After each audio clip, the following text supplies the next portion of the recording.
A Florida man was denied a job interview and then threw bottles of his own urine. A Florida assistant principal is in trouble for having a student rub her feet. A Florida teacher lost her job for calling a student by a preferred name. And a Florida Southwest Airlines flight tried to take off on the taxiway instead of the runway. These are the weird stories on Friday on Weird AF News, the only daily weird news podcast, and the only podcast that does Florida Friday. That's right, weird news from the state of Florida every Friday. Got it right here for you. A Florida man was denied a job interview and then threw bottles of his own urine. A Florida man was arrested in St. Petersburg after he allegedly splashed. Well, you can imagine a Florida man slashing an employee as well. That's why it came out of my mouth so easily. A Florida man allegedly splashed an employee with his own urine that he had in a bottle because, well, he was angry that he didn't get a job interview from the organization. Well, in Florida man's defense, it's really difficult to get a job right now. I don't know if you guys have seen the job market. It's really no bueno. And when you have a job market that's very competitive and hard, you got to get real creative. You got to stand out from the other applicants, And this is one way, one tactic. Hire me or you're going to get my urine bomb. Or the Florida man maybe thought he had the job already, and then he just offered a urine sample because, a lot of jobs, I imagine, test for drugs this way in Florida. No, probably not, because if you tested for drugs in Florida, you'd have no employees now, would you? I'm going to jump back into the details because I know you're on the edge of your seat, listener. You want to know the motive of Florida man John Connaughton, age 51, who's been accused of throwing bottles, plural, bottles, multiple bottles? Apparently multiple bottles of urine inside doors, molding, and more. One of these bottles of urine actually struck an employee. Let's find out if they were maimed. It's probably not something you expect to encounter when you go to your job at Doors, Molding, and More. You don't expect to be struck in the forehead with a bottle of urine. All right, let's dig down into some more details. Got questions like, why do you have a bottle of urine on your person, Florida man, when you're out looking for jobs? Why do you keep bottles of urine anyways, Florida man? Multiple bottles of urine. Another question, why so many bottles of urine in your possession? Diddy parties are extinct from my understanding, so why all the bottles of urine? Do you throw them at people in traffic when they cut you off, Florida man? I want to know. I need to know. I need to know. You got bottles of urine and you're ready to throw. I need to know. Tom Petty? Anyone? Anyone? Tom Petty? Here's what the police say, also known as the authorities. They say that Florida man John Connaughton filled multiple bottles of pee, went to the front doorway, and splashed the contents into the building because he was angry they would not give him a job interview. Here's the fallout of the urine splash tactic. The urine splattered on the bare legs of an employee. Gross. It also splattered on some merchandise.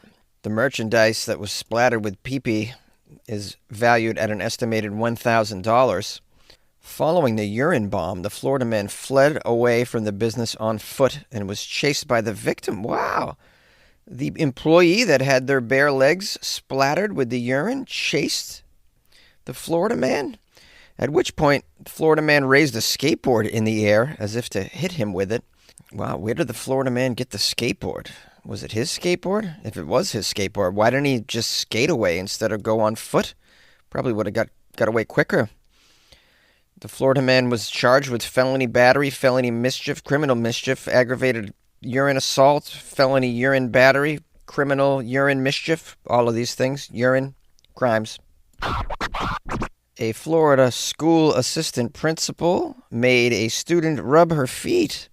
Well, let's not judge up top here. I mean, was it assistant principal week? Because, getting a foot rub during assistant principal week sounds appropriate. They don't really wear comfortable shoes when they're working the schools. They're on their feet all day, usually in some heels. So a foot rub seems nice. This story's out of Point Kiana. I've never seen this Florida city before. Point Kiana. Poinciana. Poinciana. Point Kiana. An assistant principal was arrested. She worked at a middle school. She was accused of inappropriate behavior with a particular student. They say the Lake Marion Creek Middle School reported this incident between Dr. Kevia Lark, age 53, and a 13-year-old male student. The unnamed student was sent to the doctor's office for throwing balled-up paper in the classroom. Oh, remember throwing balled-up paper? For some reason, that was so much fun. I don't know why. I never throw balled-up paper anymore, but it was such a pastime for me. Also, spitballs. Do you guys remember spitballs? We made some messes with the spitballs. There were 2 witnesses that reported Assistant Principal Lark putting her legs across the boy's lap and ordering him to rub her feet. Quote, since he didn't have anything better to do with his hands. Is this a new porn category? Sent to the assistant principal's office? This is out of control. Since you have nothing better to do, rub my feet. There's witnesses? I mean, there's getting comfortable at your job. And then there's this. Yeah, I've gotten high on my lunch break. I even once came in late. I worked in this boring office for a little while, temporary job. I came in very late. I had stolen a cutout Bill Belichick cardboard thing from the local Dunkin' Donuts. It was nearly life-size. Anyways, I put it next to my desk because work was so boring and dull, and I thought with a giant Bill Belichick Dunkin' Donuts cutout next to my desk, it might make me happy and get me through the day. I got in big trouble for that. I had to throw it in the dumpster. Truth be told, I threw it in the dumpster, but then after hours, I went and got it back and brought it home. Anyways, I say all this to say people get really overly comfortable at their workplace these days, especially, it seems, Florida teachers. They're always like having the kids do Fight Club, and now this. Here's another detail. It gets worse, guys. The witness told the detectives that the assistant principal told the student to, quote, rub her feet like he loved her. The witness also heard the assistant principal tell the victim that she was doing this so he would know what foreplay is for when he gets a girlfriend. This is out of control. Oh, man. What a day to know how to read. Should I keep going? I don't want to know what else happens. I don't know what other things she told him he needs to do for when he gets a girlfriend. Did she force him to keep her phone battery charged all day? What other devastating activities?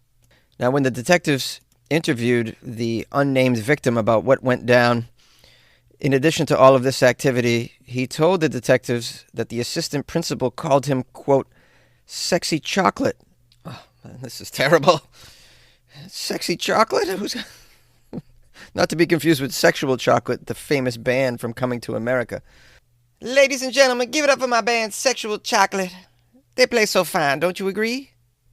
Now, when detectives interviewed the assistant principal, Dr. Lark, she told them that this was only a joke. It was all a joke. She was just trying to humble the victim.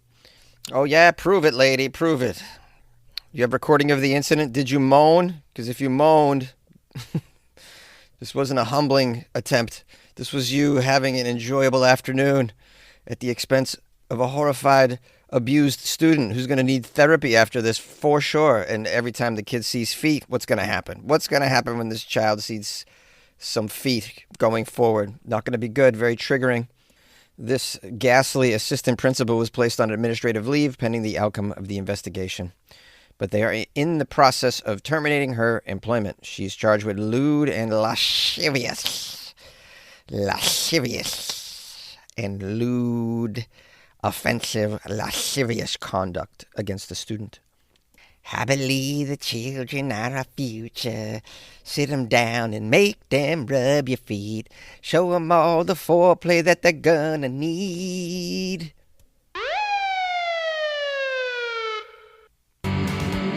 A Florida teacher has been fired for using a student's preferred name without parents' consent. This sounds very complicated and complex. A Florida high school teacher lost her job after using a student's preferred name without parents' consent, the first known teacher to be fired under a state law implemented last school year. So I believe this means in Florida you can't call a student sexy chocolate unless the parents have consented that you can call the student sexy chocolate. But let's keep reading and find out the madness that is the Florida education system. Melissa Calhoun is the teacher at Satellite High School in Brevard County. Melissa learned that her contract will not be renewed after she called a student by a different name without getting a signed form from the parents, according to district officials. Oh, this sounds pretty complex, and obviously something that the school district should be all over, because, right? You got oversized classrooms, you got teachers paying for school supplies out of pocket because there's no funding, but they're doing these sorts of things. Nice. We call that non-problem solving behavior in the sociology world. The Brevard Public Schools district spokesperson Janet told the media that the schools supports parents' rights to be the primary decision makers in their children's lives, and Florida law affirms their right to be informed. Okay, what does this mean? This lady is the first educator in Florida to lose her job under the Sunshine State law signed by Governor Ronnie Little D. Oop, I don't think I used his preferred name. Oh, Ronnie Little D. This requires teachers to get parental permission before calling a student by a name different from their legal name. So what's that? No nicknames? What about if you got a child named Matthew, you call him Matt? What if, like, in my classroom growing up, you got 3 Daves? Can you call one of them something else? How do you navigate this? Teachers aren't paid enough to navigate any of this crap, sadly. It says here, the student's parents notified the school that Calhoun, the teacher, was calling their child by their preferred name, which sparked an investigation. The teacher allegedly admitted she knowingly did not comply with the state statute.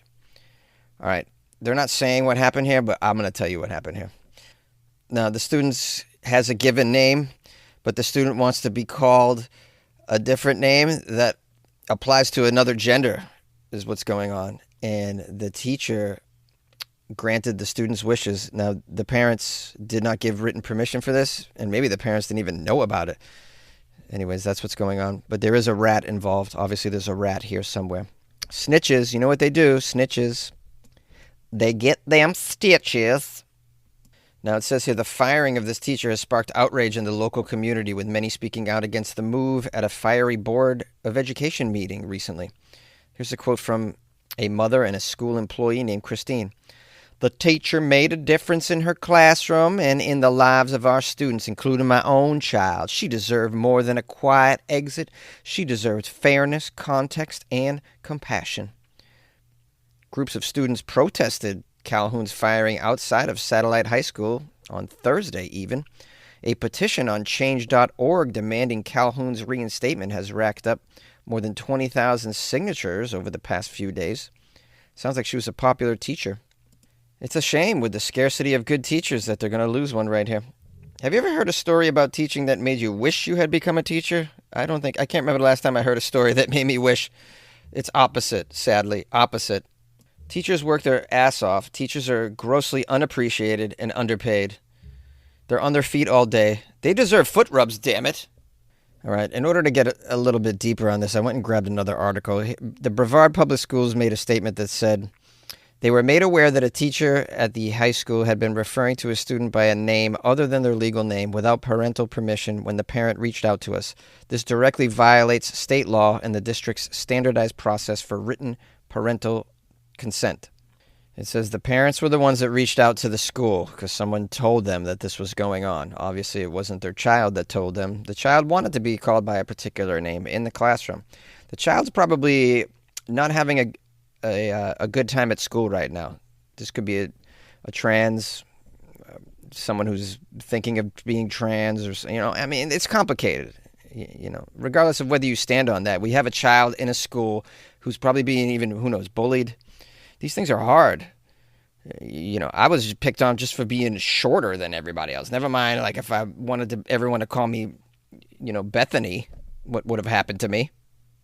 And now here you have a teacher who's just trying to make this child feel comfortable. This teacher's trying to connect with the child, all right? Trying to make school a better experience for this child.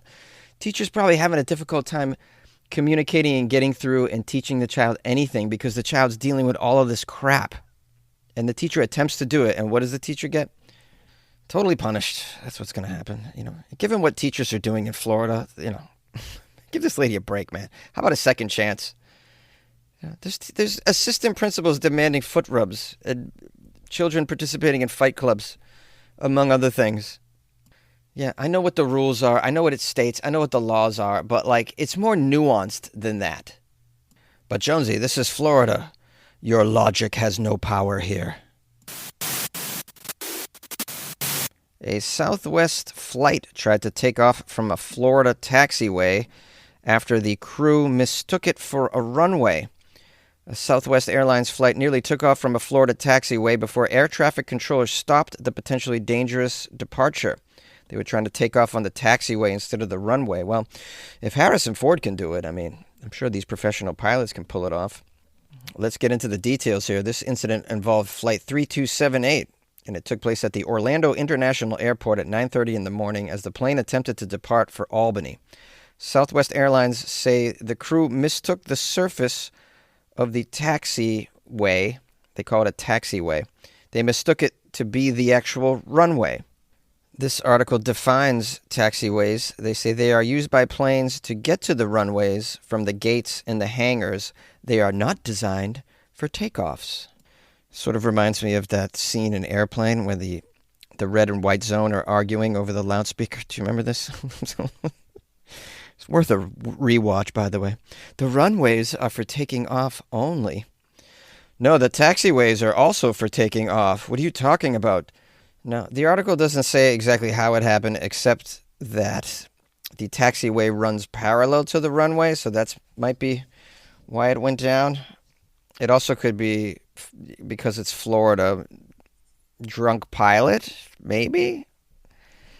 Yeah, maybe high pilot, right? Because it's Florida. Maybe no pilot. Could be no pilot because, it's Florida. It could just be they wanted to get the heck out of Florida, just trying to get out of there as soon as possible. Couldn't even wait for their position on the runway, so just got creative.